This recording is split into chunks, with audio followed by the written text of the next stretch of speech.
Bienvenidos a la clase de síncope. Este trastorno va precedido de una hipoperfusión cerebral con pérdida transitoria de la conciencia, por lo cual hay muchas patologías que pueden simular un síncope. En la clase de hoy nos vamos a explayar en el síncope en sí y algunas características nombraremos de patologías que pueden simular un síncope para tener en cuenta ante un diagnóstico diferencial. Como dijimos, la definición de síncope es una pérdida transitoria de la conciencia debida a una hipoperfusión cerebral global transitoria, que es caracterizada por ser de un inicio rápido, de una duración corta y que cursa con una recuperación completa y espontánea.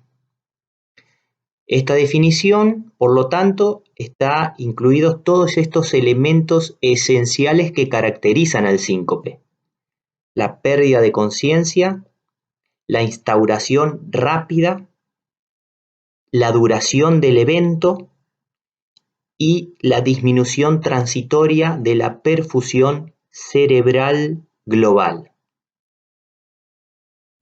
La clasificación de síncope la podríamos dividir en 3 o 4 grandes grupos.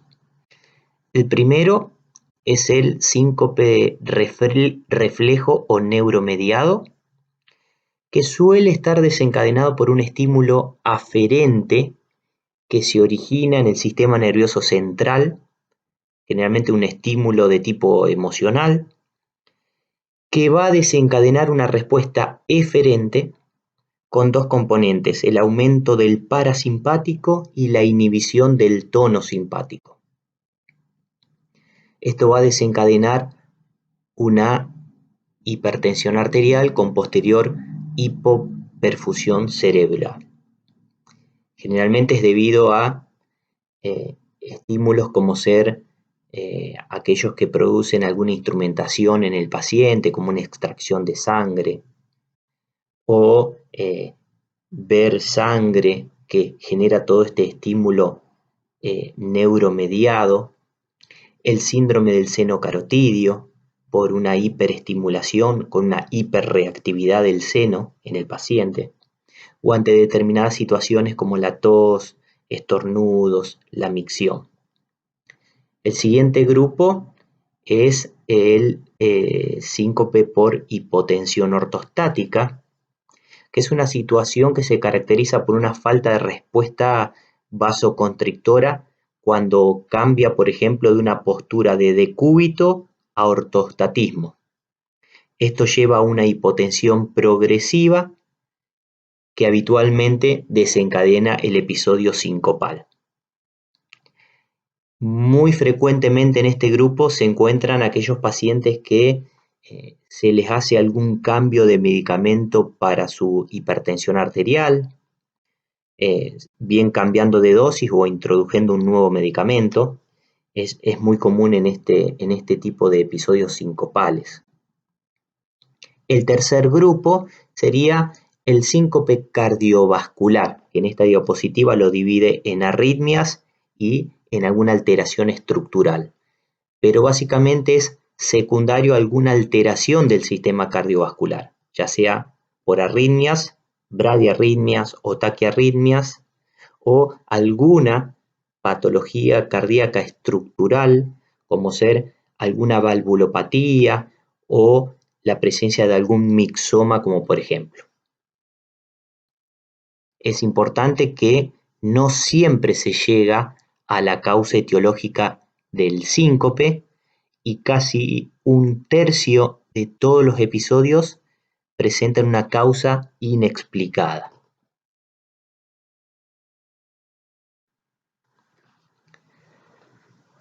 A raíz de lo que acabamos de comentar, siempre es importante tener presente diagnósticos diferenciales que pueden simular un síncope, como por ejemplo intoxicaciones farmacológicas intoxicaciones por alcohol, el etilismo, eventos neurológicos como ser la epilepsia, alteraciones del sueño, desórdenes psicosomáticos, también llamados pseudosíncope, un traumatismo, por supuesto, con contusión encefalocraniana, y eventos como la hipoglucemia o la hiperventilación que puede llevar a simular el episodio sincopal.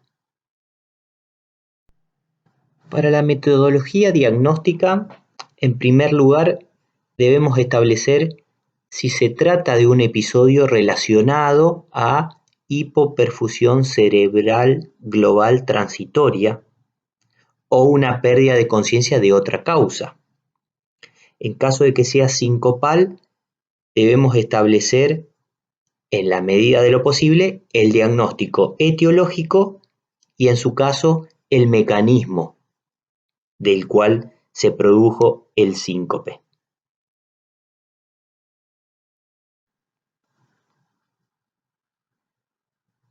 Como evaluación inicial, se considera realizar en la primer consulta que vemos al paciente una historia clínica detallada, una exploración física básica dirigida sobre todo a descartar presencia de posibles datos de cardiopatía, determinar la presión arterial, en lo posible en decúbito y en ortostatismo, realizar un masaje del seno carotidio, si fuese posible, ya veremos después las contraindicaciones, y realizar un electrocardiograma, eso como primera evaluación inicial. La historia clínica en los pacientes con síncope debe ser detallada y específica. En ellas debemos incluir siempre los antecedentes familiares de cardiopatía, si existiesen, síncope o de muerte súbita de algún familiar, historia previa de cardiopatía, y realizar siempre dirigida algunas preguntas importantes que se detallan a continuación en la diapositiva, como ser circunstancias previas al episodio, qué estaba haciendo el paciente, en qué posición se encontraba, circunstancias que pudieron haber desencadenado el episodio, como ser miedo, dolor, alguna instrumentación médica como extracción de sangre, la tos, la micción, como vimos dentro de las características en las clasificaciones del síncope. También es importante preguntarle al paciente si presentó síntomas previos al episodio, como ser náuseas, sudoración fría, palpitaciones. En cuanto a los datos del episodio, en caso de que haya algún testigo, cómo fue su color de piel, si se había puesto pálido, si se había sudado, si hubo movimientos tónico-clónicos en el momento de la inconsciencia. Todas preguntas que nos van a orientar hacia la etiología del síncope. En la exploración física, la determinación de la presión arterial en ortostatismo se debe realizar a los 3 minutos de cambio de postura y se considera anormal una caída de la presión arterial sistólica de más de 20 milímetros de mercurio o de la diastólica de más de 10 con respecto al valor en decúbito. Para que estas caídas tengan un valor diagnóstico, debe estar acompañado de la reproducción de los síntomas del paciente. Es decir, puede estar precedido luego de un síncope o de un presíncope. Realizar un electrocardiograma para descartar patología arrítmica que pueda haber provocado el episodio sincopal, un examen neurológico y el masaje del seno carotidio.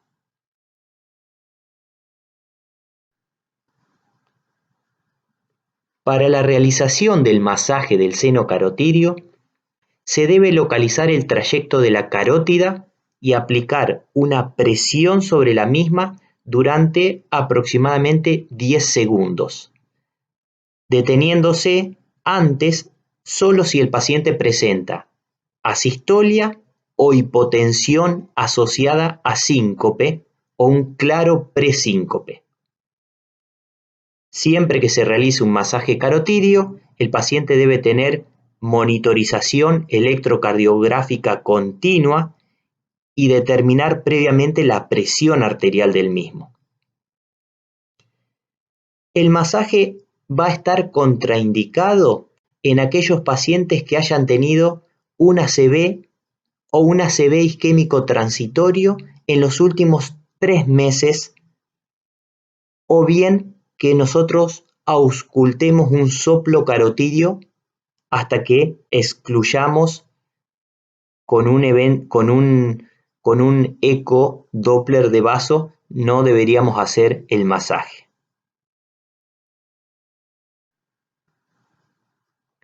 Otros test que no van como un primer nivel de exigencia para el diagnóstico que podemos hacer es colocar un holter de 24 horas, realizar un TIL test o un estudio electrofisiológico. Y observamos el rédito en cuanto a la efectividad diagnóstica en la evaluación inicial, con una detallada historia clínica, un examen físico acompañado de un electrocardiograma y un masaje carotidio en caso de poder realizarlo. Con estas primeras instancias de la evaluación inicial, tenemos un rédito de hasta un 40% de efectividad para llegar al diagnóstico clínico del episodio sincopal. La realización del TIL test queda reservado para los casos de sospecha de síncope vasovagal, en donde muchas veces se encuentran en pacientes jóvenes sin cardiopatía, con un electrocardiograma normal y que están exentos de la presencia de antecedentes familiares de muerte súbita, de síncopes. El episodio no fue precedido de palpitaciones. Entonces, en estas circunstancias, con un TIL test positivo nos acerca al diagnóstico de el síncope vasovagal en esta población en especial. El estudio electrofisiológico tiene poco valor diagnóstico, aunque se utiliza mucho para determinar la enfermedad del circuito cardionector, es decir, del sistema de conducción eléctrica, por lo cual tiene mayor valor diagnóstico en pacientes de edad avanzada, que generalmente hay algún trastorno de la conducción y son los principales disparadores del síncope. Para concluir, decimos que el síncope es un cuadro de pérdida transitoria de la conciencia debido a hipoperfusión cerebral global, que es muy frecuente entre la población general y en la mayoría de las ocasiones es un cuadro benigno causado por una etiología refleja, aunque en ocasiones puede ser debido a una causa cardíaca grave. Por lo cual la evaluación inicial consiste en una historia clínica sumamente detallada, con una exploración física y un electrocardiograma. Muchas veces, con esta primera evaluación, podemos llegar a un diagnóstico y, en su defecto, realizar una estratificación de riesgo en la mayoría de los pacientes. El tratamiento irá dirigido a la causa del episodio sincopal y, de acuerdo a las guías vigentes, debemos aplicar medidas de prevención primaria para evitar un segundo episodio. Muchas gracias.